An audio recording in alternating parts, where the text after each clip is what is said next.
Graça e a paz do Senhor Jesus. A meditação de hoje está no livro de Marcos, capítulo 1, versículo 29 ao 31, que diz assim a palavra do Senhor.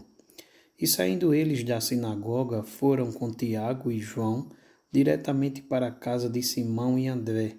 A sogra de Simão achava-se acamada com febre e logo lhe falaram a respeito dela. Então, aproximando-se, tomou-a pela mão e a febre a deixou, passando ela a servi-los. J.C. Hiller nos ajuda com essa meditação, nos trazendo algumas lições. Em primeiro lugar, aprendamos a que remédio o crente deve recorrer, antes de tudo, nos tempos de tribulação. O crente precisa imitar o exemplo dos amigos da sogra de Simão Pedro. Lemos que quando ela achava-se acamada com febre, esses amigos logo lhe falaram a respeito dela. Não existe medicamento que se compare a esse. Os meios postos à nossa disposição devem ser usados com diligência, sem dúvida, em todo momento de necessidade. Os médicos devem ser consultados em caso de enfermidade. Os advogados devem ser ouvidos quando a propriedade ou o indivíduo precisam de defesa. A ajuda dos amigos deve ser procurada. No entanto, a primeira coisa que devemos fazer é clamar ao Senhor Jesus Cristo, rogando-lhe ajuda. Ninguém será capaz de nos aliviar com tanta eficácia quanto Ele. Ninguém é tão compassivo e tão disposto a aliviar nossas dificuldades. Quando Jacó se viu envolvido em grande dificuldade, primeiramente voltou-se para Deus e suplicou: livra-me das mãos de meu irmão Esaú. Quando Ezequias sentiu-se pressionado, antes de mais nada abriu diante do Senhor a carta enviada por Senaqueribe e então rogou: agora, pois, ó Senhor, nosso Deus, livra-nos das suas mãos. Quando Lázaro adoeceu gravemente, suas irmãs imediatamente mandaram dizer a Jesus: Senhor, está enfermo aquele a quem amas. Devemos agir precisamente dessa maneira. Confia os teus cuidados ao Senhor e Ele te susterá. Salmo 55, versículo 22. Lançando sobre Ele toda a vossa ansiedade. 1 Pedro 5, 7. Em tudo, porém, sejam conhecidas diante de Deus as vossas petições pela oração e pela súplica com ações de graça. Filipenses 4, versículo 6. Não somente nos lembremos disso, mas também pratiquemos. Vivemos em um mundo caracterizado pelo pecado e pela tristeza. São muitos os dias tenebrosos na vida de um homem.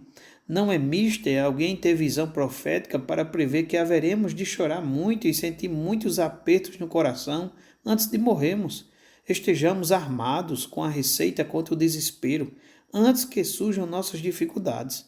Devemos saber o que fazer quando a enfermidade, a perda de um ente querido, a perseguição por causa de Cristo, os fracassos e os desapontamentos caírem sobre nós, como se fossem homens armados. Façamos conforme se fez na casa da sogra de Pedro em Cafarnaum. Contemos tudo na hora a Jesus. Por último, aprendamos sobre a completa e perfeita cura que o Senhor Jesus realiza. Cristo tomou aquela mulher enferma pela mão, ergueu-a do leito e imediatamente a febre a deixou. Entretanto, isso não foi tudo. Um milagre ainda maior foi efetuado. Em seguida, lemos que a sogra de Pedro passou a servi-los. No caso da sogra de Pedro, a debilidade física e a prostração que os estados febris geralmente impõem a todas as suas vítimas foram prontamente removidas. A mulher que tinha febre não só foi curada no momento, mas também foi fortalecida e capacitada a trabalhar. Nesse incidente de cura, podemos perceber um símbolo vivo de como Jesus Cristo cuida das almas enfermas pelo pecado. O nosso bendito Salvador não somente concede misericórdia e perdão, mas também nos proporciona sua graça renovadora.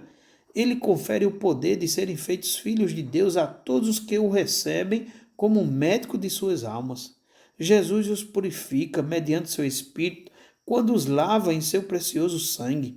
Aqueles a que ele justifica, a esses também santifica. Quando ele concede a absolvição, também concede um coração novo. Quando ele proporciona o perdão gratuito dos pecados passados, também outorga forças para servi-lo. A alma enfermada pelo pecado não é meramente curada para então ser entregue a si mesma. Ela recebe um coração novo e um espírito reto, sendo capacitada a viver de modo que agrada a Deus.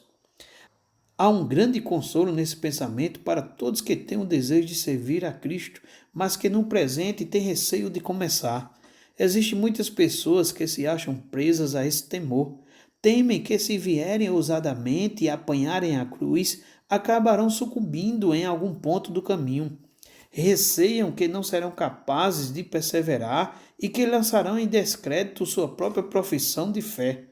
Não deveriam continuar sentindo esse medo. Que elas saibam que Jesus é um Salvador todo-poderoso, que jamais se esquece daqueles que se entregam a seus cuidados. Uma vez que foram ressuscitados da morte do pecado pela sua todo-poderosa mão, e que foram purificados em seu precioso sangue, continuarão a servir ao Senhor até o final de suas vidas na terra. Eles receberão poder que os capacitará a vencer o mundo, crucificar a carne e resistir ao diabo. Basta que comecem, para que prossigam adiante. Jesus desconhece inteiramente casos de cura pela metade e obras feitas pela metade. Portanto, que eles confiem em Jesus e avancem. A alma perdoada será sempre capacitada a servir a Cristo. Nessa verdade, há um grande consolo para todos aqueles que realmente estão servindo a Cristo, mas que, a despeito disso, desanimam diante do sentimento de sua própria fraqueza. Muitos são os casos assim. Tais crentes sentem-se oprimidos por dúvidas e ansiedades. Algumas vezes eles imaginam que jamais chegarão ao céu, antes que serão deixados a perecer no deserto. Basta com esse temor, suas forças irão aumentando na medida de suas necessidades. As dificuldades que eles agora temem desaparecerão de sua jornada conforme forem prosseguindo. O leão no caminho que agora eles temem mostrar-se-á uma fera acorrentada. A mesma mão graciosa que no começo os tocou e sarou, haverá igualmente de sustentá-los, fortalecê-los e guiá-los até o fim. O Senhor Jesus, sob hipótese alguma, perderá qualquer de suas ovelhas. Ele ama até o fim aqueles a quem ele ama e perdoa. Embora, ocasionalmente, os crentes sintam-se desencorajados, jamais serão rejeitados pelo Senhor. A alma curada continuará para sempre a servir ao Senhor. A graça divina a conduzirá continuamente até a glória.